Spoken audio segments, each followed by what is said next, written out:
pequeños depósitos endurecidos que se forman en los riñones y suelen doler cuando son expulsados. Eso podría ser cálculos renales, debido a que son depósitos sólidos de minerales y sales ácidas que se agrupan en la orina concentrada. El síntoma más común es el dolor agudo, generalmente en el lateral del abdomen, que suele estar acompañado de náuseas. Hoy en el segmento de Hola Honduras de Salud y Vida te mostraremos cómo detectar si tienes cálculos renales. Bueno, y tal y como lo escuchábamos en la nota introductoria, un tema muy interesante que abordar. En muchas ocasiones hablamos del dengue, del coronavirus, casi constantemente o todos los días, porque es lo que actualmente pasa en el país. Pero hay muchas enfermedades que siguen estando latentes, como por ejemplo los cálculos en los riñones o los problemas renales, que muchos lo conocemos de esta manera. Está con nosotros, junto con Ethel Valladares, el doctor Johan Sánchez, a quien le damos la bienvenida esta mañana, e invitarle a todos ustedes que si tienen una consulta, lo pueden hacer mediante nuestro número de WhatsApp 3182-4375, y con todo el placer del mundo nosotros estaremos respondiendo todas sus preguntas. Doctor, muy buenos días y gracias por acompañarnos esta mañana. Buenos días, un placer estar aquí con ustedes acompañándolos. Y hablábamos ahorita, escuchábamos nuestra cámara, Miss Winope. No todo es tan favorable con respecto a las vitaminas, y justamente hoy vamos a hablar algo acerca de eso con respecto a los cálculos. Está bien. Siempre no todos los extremos generalmente son malos. Abusar mucho o muy poco de algo puede llevar a alguna consecuencia, y vamos a hablar de eso hablando un poquito de lo que son los cálculos renales. Bueno, en términos generales, ¿qué son los cálculos en los riñones o los problemas renales que puede producir precisamente esto? Estamos hablando de dos cosas, dos mundos diferentes. Okay. Problemas renales pueden haber miles, y los cálculos renales son una parte de esos miles de problemas que podemos tener en los riñones. Los cálculos son piedras, son acumulaciones de algunas sustancias que van a formar estructuras. En el mejor de los casos, imagínense una estructura como esta que tenemos en la mesa, redondito, sin bordes afilados. Pero muchas otras veces vamos a tener piedras de bordes irregulares, puntudos, filosos, con estructuras que pueden dañar. Como una piedra, literal. Como una piedra, como cualquier piedra. Exactamente, como cualquier piedra. Okay. Entonces, cuando estamos hablando de cálculos, es común decir cálculos renales, pero no solamente están en los riñones. Pueden estar en cualquier parte del trayecto urinario, desde los riñones hasta la uretra, de cualquier parte. Vamos, la estructura normal, los dos riñones, salen dos estructuras que son los uréteres, llegan a la vejiga urinaria y de ahí sale la uretra. En cualquier lugar de esos podemos encontrar los cálculos renales. Bueno, hay un tema y es importante, vuelvo en el caso de los factores hereditarios, porque muchos, pues he visto casos de amigos particulares, el padre o la madre presentó un problema, ellos a cierta edad desarrollaron también otro problema. ¿Tiene que ver, está ligado a esto?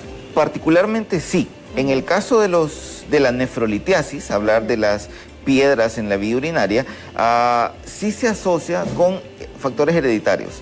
Si tenemos algún pariente cercano directo, nuestros padres, nuestros tíos, algún hermano, que eventualmente durante su vida presentaron algún caso de nefrolitiasis, pues posiblemente podríamos tener la posibilidad de desarrollarlo también en algún momento de nuestra vida. Predomina por cuestiones hereditarias, también por cuestiones genéticas, como ha sido el tema de este momento, en nosotros los hombres. En nosotros los hombres solemos tener más casos de piedras en los riñones que las mujeres, pero no quiere decir que las mujeres estén exentas. También hay un porcentaje, digamos que elevado, cerca del 20 al 40% de las mujeres que pueden llegar a desarrollar cálculos renales. Muy bien, usted hablaba hace un instante sobre que las piedras se pueden presentar de diferentes formas, ¿verdad? Aquí en mi mano yo tengo unas piedritas que tenemos de un adorno, y me llamaba eso la atención por el hecho de que cuánto exactamente puede ser el tamaño de una piedra o de cálculos en los riñones, para ser más gráficos. ¿Podríamos hablar de un tamaño así, o inclusive más grande, o tamaños más pequeños como esto, por ejemplo? Pero eso no es que las andas en la cartera, ¿verdad? No, eso no hago protestas todavía. No, todavía no. Se acercan los días. Solo para explicarle a la audiencia. Solo para poder explicarle. Y ver una referencia. Ajá, y ver una referencia. ¿Qué podría ser? Estas piedras, como las vemos, están bonitas, de bordes lisos, no son regulares, más o menos esféricas. No dañarían ningún tejido, ¿verdad? Sí, en teoría. siempre, dañarían menos. Dañarían menos que una que sea muy puntuda, de bordes irregulares, con algún filo, digamos. Entonces, podemos tener, cuando hablamos de piedras en los riñones, podemos hablar de piedras muy similares a estas, de estructuras parecidas, aunque mucho más pequeñas. Aunque mucho más pequeñas. Habitualmente un cálculo renal va a andar entre lo medimos en milímetros, porque eso son estructuras bastante pequeñas. Podemos hablar de que uno más o menos pequeño puede ir alrededor de menos de 5 milímetros.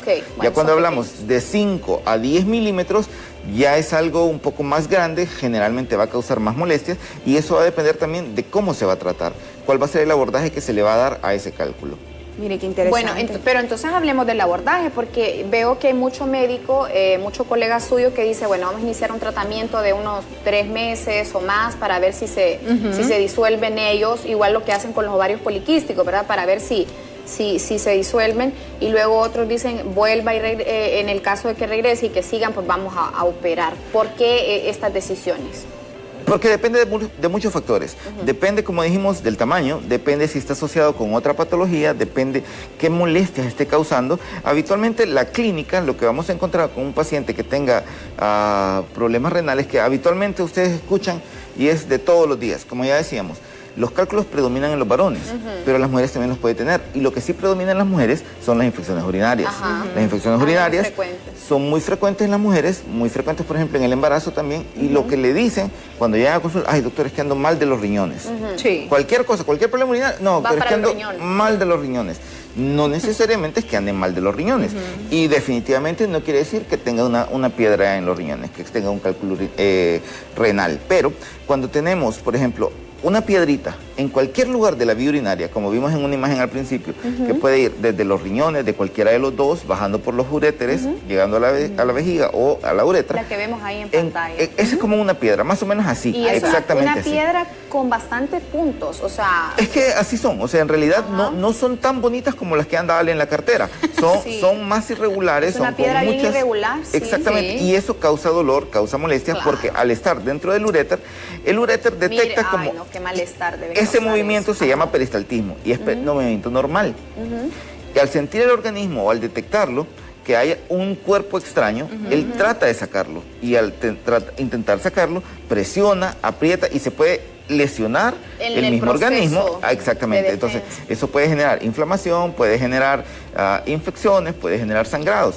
Entonces, por eso la gente que va a hacer pipí y que va a pipí con sangre, por ejemplo. Puede presentarse hematuria, la orina con sangre, que es hematuria, y esta puede ser macroscópica o microscópica. Macroscópica, uno la mira, mira que está orinando sangre. Y microscópica solamente da una muestra de orina, no hay sangre, pero en el microscopio se detecta que hay sangre en la orina. Ahora bien, doctor, para poder prevenir, o como también me doy cuenta yo que estoy sufriendo específicamente de cálculos en los riñones, hay algunos síntomas, por ejemplo, si ya lo mencionaba, el dolor es uno de ellos, pero al momento de orinar, al momento de ir al baño, nos damos cuenta también y detectamos en nuestra orina que hay algún problema.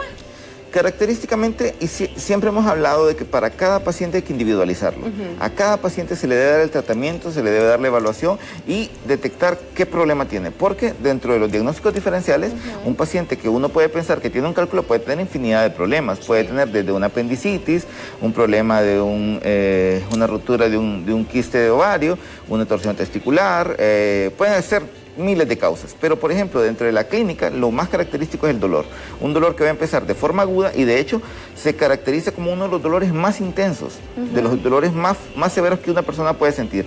De hecho se compara en el caso de los hombres, pues cuando un hombre tiene un dolor por piedras en la vía urinaria, se dice que ese dolor es similar al parto. Entonces todo hombre que ha tenido un cálculo, ¡qué fuerte!, ya parió. Porque entonces sería un proceso de dilatación de hasta 10, como el que sufre la mujer. Es que hay muchas cosas. Dicen que una mujer cuando dilata hasta 10 en labor de parto, casi llega a sentir lo que siente un hombre cuando tiene gripe. Pero en realidad otro de esos dichos es que sí, un hombre que ha tenido un cálculo, ya sea que lo expulse o no, el dolor es similar al dolor de un parto. Y obviamente una mujer también lo puede sentir así. ¿Tiene que ver el hecho de que un paciente o una persona no tome abundante líquido también? Sí. De hecho, como hablábamos de los síntomas, primero el dolor, pero además podemos tener náuseas, podemos tener vómitos, podemos tener mareos, podemos tener sangrado, eventualmente podemos llegar a tener fiebre si este problema se asocia con un cuadro infeccioso. Y en algunos casos podemos tener pacientes que dejan de orinar porque el cálculo llega a obstruir la vía urinaria el paso de la orina. Entonces llega a perder un poquito la la capacidad de poder orinar, pero la deshidratación es uno de los factores importantes. Bueno, es que el agua es el que le da la función a todo el cuerpo. Ahora, también hablando, ¿verdad? Primero le pregunté por las relaciones genéticas. Ahora, como somos lo que comemos, ¿verdad? También en su mayoría, hablando de ingerir agua, de comer sano, tiene que ver mucho también la dieta alimenticia que nosotros estamos llevando a cabo a diario. Definitivamente que sí. Por ejemplo, hay algunos factores, por ejemplo, el tabaquismo se ha asociado a la producción de cálculos renales, no en su mayor intensidad, pero por ejemplo sí tenemos otras causas, como por ejemplo el alto consumo de calcio. La gran mayoría de los cálculos están formados por oxalato de calcio. Entonces, cuando tenemos abundancia de calcio, puede ser una de las causas para generar más cálculos. ¿Qué productos alimenticios tienen Fundamentalmente los lácteos, la leche, quesos, mantequilla, que es la dieta común y normal de todos nosotros. Sí. Podemos también mencionar lo que habíamos dicho, la vitamina C. Ahorita con la pandemia del COVID hay mucha gente que ha llegado a abusar del consumo de vitamina C. Y cuando tenemos un exceso de vitamina C... porque por ejemplo las frutas... Sí, e inclusive también han abusado mucho de la vitamina D, que se da mucho... ¿Usted se refiere al fármaco propiamente? No necesariamente, si consumimos demasiados cítricos... ¿Una naranja al día, por ejemplo? No, pero es que eso es un consumo normal. Eso es, estamos hablando de alguien que se coma... que 20, 30 naranjas al día, que podría haber alguien, o que consuma mucho jugo, pues. La gente consuma que anda muchos cítricos. Limón y todo. Cuando se recurre a operación, ¿cuándo en ese periodo de tiempo que un paciente ya fue diagnosticado con cálculos en los riñones, cuándo es necesario una operación? Depende. Como ya decíamos, va a variar para cada paciente, pero si los cálculos son muy grandes, uno habitualmente lo que trata de hacer es el proceso quirúrgico va a ser tratar de evitar llegar a eso porque es lo que implica mayores riesgos. Y el abordaje va a ser de distintas formas. Puede ser una cirugía abierta o una cirugía entrando por vía uretral. Obviamente ya imagínense lo doloroso y lo incómodo que va a ser. Porque sería como poner una sonda, me imagino, también. Sí, exactamente.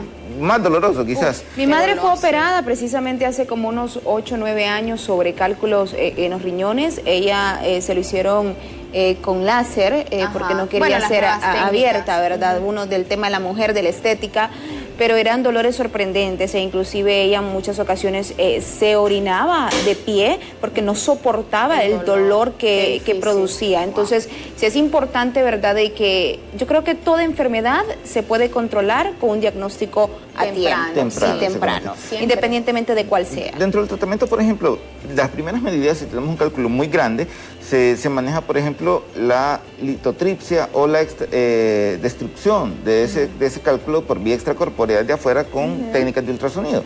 ¿Y eso se hace para qué? Para romper el cálculo, tener estructuras más pequeñas y que esas estructuras se puedan orinar. Cuando se orinan no quiere decir que ya no duelen, o sea, muchas veces cuando orina la gente lo siente y duele. Cuando alguien tiene sospechas de que puede tener un cálculo o lo ha hecho, lo que se pide es que recoja la orina, ya sea en un frasco y después la cuele con una gasa y así podemos detectar y ver las piedras que tenía y tratar de detectar la causa para tratar de evitar y prevenir los problemas futuros. Y si una persona que ya fue operada o que no necesariamente fue operada pero fue controlada, podríamos decir así, se le desaparecieron las piedras o los cálculos, con un paso del tiempo podría volver a presentar estos síntomas o podría volver a aparecer este mismo cuadro? Totalmente, y por eso lo mencionábamos, los factores de riesgo, por ejemplo, si no hay cambios en el estilo de vida, si es un paciente que consume mucho calcio, consume, por ejemplo, o tiene problemas, por ejemplo, de ácido úrico, tenemos cálculos de ácido úrico también, si el ácido úrico está muy alto, eso puede generar la formación de cálculos. Otro problema, entonces ese es otro problema, es menos frecuente, pero también es posible. Entonces, lo ideal es cambiar los estilos de vida y tratar de detectar, por ejemplo, si era porque pasaba con muy poca presencia, muy poca ingesta de agua, entonces tratar de aumentar la ingesta de agua, permanecer eso ya bien sería hidratado. Un cambio radical, exactamente, el tener porque si no lo hace, si mantiene su misma conducta y cree que solamente lo van a operar o le van a hacer algo, el problema es que es sumamente doloroso, es sumamente doloroso. Pero puede volver a aparecer entonces. Casi tan doloroso como ver los anuncios de gobierno todos los días, algo así es de doloroso. Entonces, cuando tenemos este problema de los cálculos, es algo que puede volver a dar y puede ser algo muy repetitivo. Entonces hay que cuidar. Si el cálculo sigue ahí, puede ser que se calme el dolor en un momento, con medicamentos o todo, y regrese, vuelva a aparecer. Ejercicio, tomar agüita, que es bonito porque el agua le da función a todo yo creo el cuerpo, que eso es parte de lo que día a día hemos mencionado aquí sobre el cuidado alimenticio, ¿verdad? Sí, pero la valoración en cuanto a este tema, hablando de un punto ya más específico y más profundizarlo, ¿cuáles serían las recomendaciones sin duda alguna, para poder evitar los cálculos en los riñones? Principalmente, como decíamos, cambios en el estilo de vida. Mantener una buena hidratación en primer lugar. Okay. Una buena hidratación, mantener unos buenos niveles de dieta, evitar, por ejemplo, el tabaquismo. Okay. Si tenemos antecedentes familiares de problemas de cálculos renales, tampoco es que todo va a ser cálculos renales. Pero hay que ir con cuidado. Sí, obviamente tienen que ser evaluados y tienen que ir a una consulta para determinar si es realmente un cálculo renal. Para establecer el diagnóstico, primero lo vamos a hacer clínico. No está de más, entonces, un chequeo, ¿verdad?, anual para ver cómo andamos con el ácido Totalmente, úrico. totalmente. Eso es definitivo. Ajá, Eso para ya una vez que pasamos de los 30, de los 40 años, ya empezamos a hacer estadísticas de medicina. Entonces tenemos que hacernos exámenes. Eso es de ley, a inicios de año, ahí está. Así es. De Bueno, hecho, doctor, podemos hacerlo hasta 2 veces al año. hasta Sí, dos es lo veces. mejor. Pero es que no tenemos esa cultura. Sí, No de tenemos esa revisarse. cultura, rápidamente no tenemos esa cultura de poder ir a un chequeo anual. Por lo general lo hacemos cuando nos sentimos enfermos. ¿Dónde los podemos encontrar rápidamente, doctor? En las clínicas, en la colonia Alameda, en la calle principal de la colonia Alameda, en las clínicas del laboratorio hondureño. Así es, bueno, ahí están apareciendo los números y el contacto del doctor para que usted se ponga en contacto con él precisamente. Si tiene alguna duda o consulta, ahí lo puede hacer mediante los números que aparecen en pantalla. Nos despedimos. Ethel. Gracias por su tiempo, doctor, Un y todos placer. ustedes a cuidarse, ¿verdad? Volvemos mañana. Bendiciones.